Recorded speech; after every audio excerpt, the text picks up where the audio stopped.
Everybody, welcome back to the channel. My name is Jessie. If you are new around here, I am a kindergarten through 6th grade music teacher, and today this is the second video in a long-range planning series that we have going on here. So if this is you just randomly found this video and would like to start at the beginning, we talked about curriculum mapping last week, which is the very first step in creating a long-range plan for your music program. So I will link that down below for you guys if you want to start there.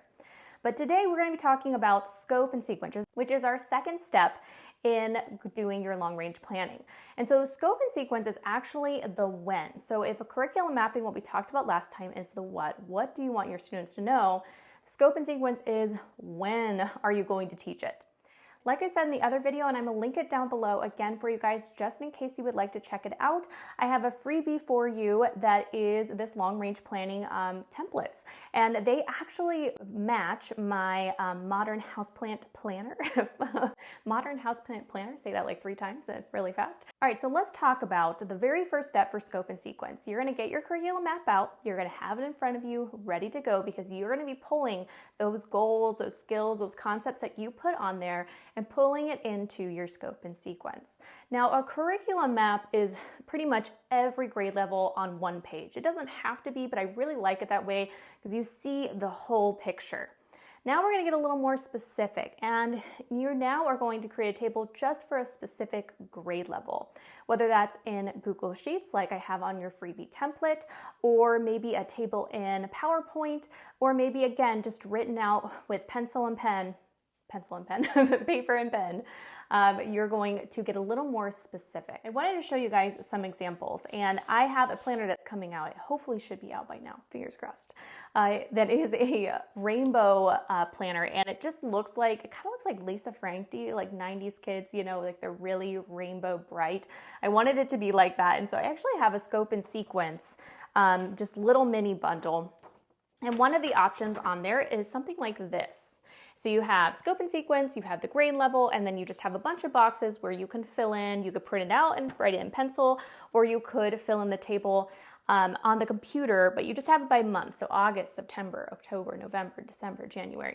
It's totally up to you on that. Or I also have another one. This is in my rainbow planner that it's a little bit bigger. You have more room. It's a 2-page, and then it says month here because you can edit, you know, what month you start school, because I know some people start in August, some people start in September, some people start in July.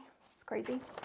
But yes, so that is an aside. What I have for you guys in the template is actually on Google Sheets, and that is my preference. I think the Google Sheets version just really gives you a good layout. You can see really well exactly what you want to do. Your very first step is just to figure out how you want to organize your time. Do you want to organize it by quarter, by month? Do you want to do it every so many lesson rotations? It's totally up to you. I really like looking at my quarter 1 and counting how many lesson rotations I have, and then dividing that up. I might say every 3 lesson rotations, I kind of want to hit a goal of some sort, or every 5 lesson rotations, I want to hit a goal. Or you can do it by month. I do think that the sweet spot, I started to do it by lesson rotation, but it is a bit overwhelming trying to figure out that many chunks. And so it's really up to you on how specific you want it to be. So once you figure that out, let's say, for example, that you are going to do it by month. At the top of your table or in your Google Sheets, you're going to just put that in there. You're going to put September, October, November, December, and chunk it out that way. Or in your table, it's going to be at the top. Or if you're going to do little boxes like this, maybe you just do a simple little boxes and you have your months here. That is the first step. The second step is, instead of, again, we were talking about, we're zeroing in. So we're not going to put all the different grade levels on the left side. This time, we're going to actually put our big overarching concepts or goals. So like we talked about last time, you know, melody, rhythm, form, instruments. What are you going to put on that side? All of your big concepts, that's what you're going to put, because this whole Google Sheet page is going to be for kindergarten, or your whole, this whole page is just going to be 3rd grade. So you're going to do it by that concept. Okay, next up is you're going to start taking the things that are on your curriculum map and moving them over, move them over to fill out your scope and sequence. So you're gonna think about in the very, quarter one. I did like to kind of think about it bigger and then getting it smaller. So quarter one, what are my goals for my kindergartners? Well, in quarter one, I really want to make sure that we talk about our 4 voices: whisper voice, singing voice, calling voice, right, speaking voice. I really want them to start right away experiencing steady beat, right? So you're thinking quarter one, that's what I want to do. And so once I figure out, okay, the few, maybe 3 to 4 things that I want them to do in quarter one, that's when I'm going to say, okay, August, our goal is the 4 voices. And I put that under my melody concept and fill it in. I say, okay, September, I talked about steady beat. Okay, so there we go. I'm going to put steady beat under rhythm. I'm going to put it for September.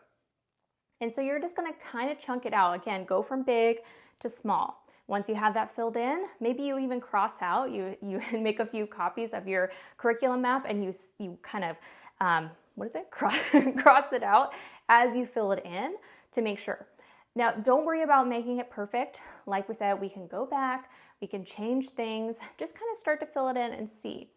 A few other tips to think about as you're filling it in is I really like to alternate between melody and rhythm.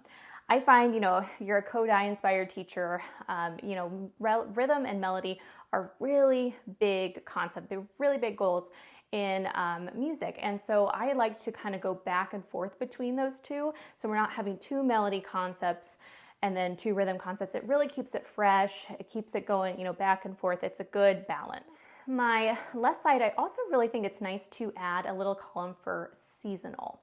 Or is it a row? It's a row, not a column. Column, row, yes. So I like to add a row for seasonal. I think it's really important, especially with the younger kids. I feel like just go seasons, and holidays and music, it just goes hand in hand. So being able to say, okay, August is, is August anything? Back to school month. Okay, September is Hispanic Heritage Month. So I'm gonna make sure I write that down so it jogs my memory and so that maybe I'm finding, some cool activities or songs to show my students. Another tip for you is to think about your busy seasons, concerts that you might have.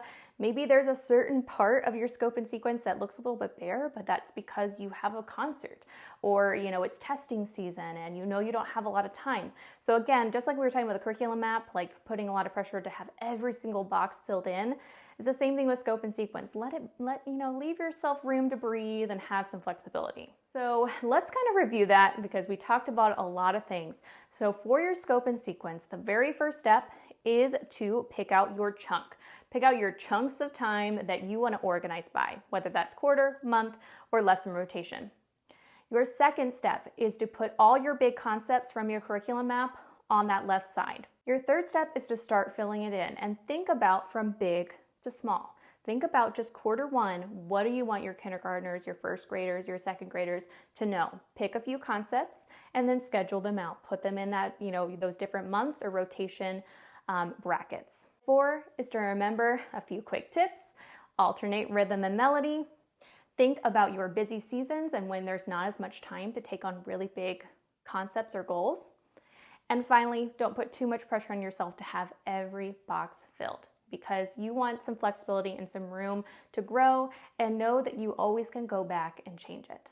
Okay, so now we have our curriculum map.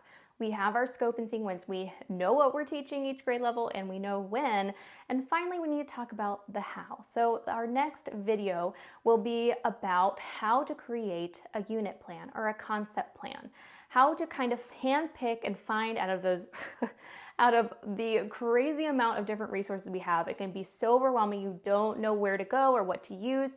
How we can kind of handpick what we want and use it to our advantage so that we have a really clear goal and we're not just kind of all over the place, teaching a little bit of that, teaching a little bit of this. We have our goals, we know when we're teaching them, and now we need the how. How are we going to teach it?